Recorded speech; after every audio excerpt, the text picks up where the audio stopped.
Hi everyone. Hi. Today we are making Parmesan crisps with a bit of a twist. Yes, so they're everything but the bagel Parmesan crisps. Do you remember when we first had them?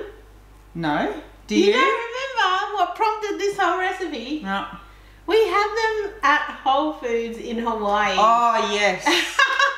I think we had to sell our kidney to buy them, if I remember correctly. When we were in Hawaii, we went to Whole Foods and they had these Parmesan crisps with like the everything but the bagel seasoning, which is like sesame seeds, onion and garlic baked into a crisp. And we were like, these are so good. They were really expensive. But we're like, surely we can make these ourselves at home because we couldn't buy them. But now there is an option to buy them in the store. Also still need to sell a kidney to buy them. So at Coles, the OB Finest brand has Parmesan crisps, which are kind of along the same line, but they're $10 a packet.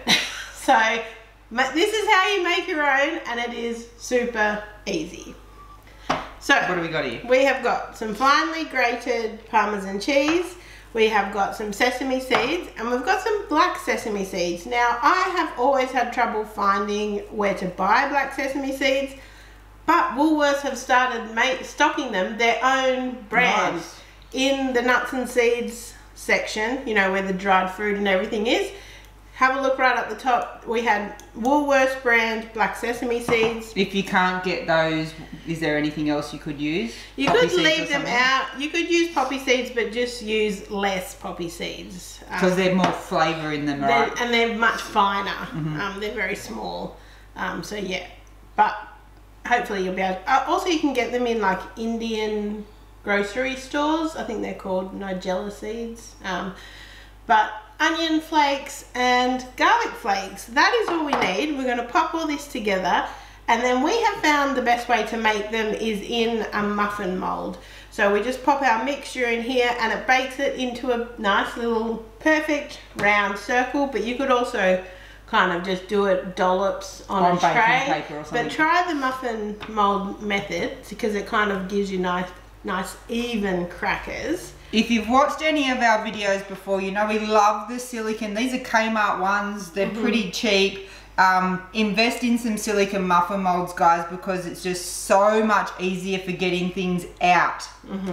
So let's get going. So we're going to start with our cup of finely grated Parmesan cheese. If you have a Thermomix, very easy to do. Then we're going to pop a tablespoon of sesame seeds. So just the original sesame seeds, and then a teaspoon of the black sesame seeds. Then we're going to use our onion flakes, and I'm going to put a teaspoon, and then half a teaspoon of garlic flakes, and then we're just going to mix this all together. So you might be thinking like crackers and crisps on low carb and keto can be kind of tricky to get. We have quite a few different options and recipes on our website now. You can make Parmesan ones and cheese ones, so these are the Parmesan ones, but we also have just a regular kind of tasty cheese cheese cracker. You can use salami. We also have what I think is the best one, which is the almond meal ones. They're just called keto crackers on our website. Only 3 ingredients, very easy, and they have a nice sturdy. punch. We've filmed a video of us making all of these different ones, but the almond ones can hold a lot of dip. Yeah. In my opinion, a good cracker needs to be able to hold. That's how you do it. It's just a vessel to get as much dip into my mouth as possible, right? So you can also do seed ones. Oh yeah, the flaxseed ones. I'm not I guess sometimes I used to make them a lot. Yeah, the flavour of them can be quite overwhelming. They don't hold up to a dip in my opinion. They're a lot more kind of crumbly, whereas the almond one you can get a good scoop on. So you can see that we've just tossed that all together. Now what we're going to do is divide it up between our muffin cases. Now the recipe makes 12, but you could obviously double it, halve it, whatever. But it'll be about a tablespoon of mixture per cracker. And what are you doing with your crackers, Dan? Yeah, well, I'm eating them with dip. So I love dip, and we also have heaps of different dip recipes on our website. We have a pesto, we have the roasted capsicum one is delicious. We have one where we use the pesto and just cream cheese, and that has been my favorite for a long time. Do we have any other favorite dips? You want that Reuben, you like the Reuben. Oh yeah, that's pretty good as well. I haven't had that one in ages. It's a hot baked one, so it's super oozy and gooey, and you know, it's really nice with dipping it with pork rinds. But if you like a Reuben sandwich, this is delicious. It's really hard to find a clean dip at the supermarket that doesn't have like vegetable oils and sugars. Usually it's got like emulsifiers and soy and vegetable oils. Yeah. So we tend to opt to make our own. Most of them don't take that long. No. If you have like some sort of blender, bullet food processor, honestly, you can make a dip pretty quickly. So just divided the cheese all up, give it a bit of a shake, and we had our oven preheated to 200 degrees.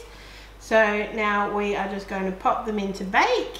They take about 16 to 18 minutes, and we're just looking for them to be golden brown, and then we will pop them out onto a wire rack to cool down and go nice and crispy. You want to watch them because the cheese can kind of burn a bit around the edges if they go too far. Yeah. So just keep an eye on them when you're getting close to that 15 minutes, and if they look right, take them out. If they don't look like, they won't be kind of crunchy until they cool as well. Yes, and Parmesan really is the best option for these because it's much drier, like it has less moisture in it than like a cheddar tasty type cheese. So yeah, you definitely want to use finely grated Parmesan. Our crisps have been out of the oven, and we just let them cool like we took them out of the muffin tin and let them cool on the wire rack until they're completely cool, and now they crunch. Crispy. So definitely keep an eye on them. We only left ours in for about 12 minutes, so you got to watch them. Yeah. Yum. They're so good. They're so crunchy. And these are ones that I probably wouldn't use for dip. I would just use to eat these. Yeah.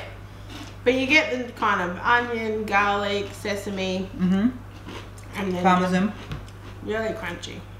You definitely want to keep an eye on them because you don't want them to go too far because they'll start to get a little bit bitter. So you just want them to be all completely melted. Same thing happens with the tasty ones. If you take them too far, they go quite bitter. So you got to make sure, don't go any darker than this, and this is maybe a touch too dark. Hopefully you've enjoyed this video, guys. Give it a go. Yes, don't pay $10 Don't pay $10 at Woolies for these because you can literally easily make them yourselves. Subscribe to our channel, guys, and thank you so much for watching. Bye.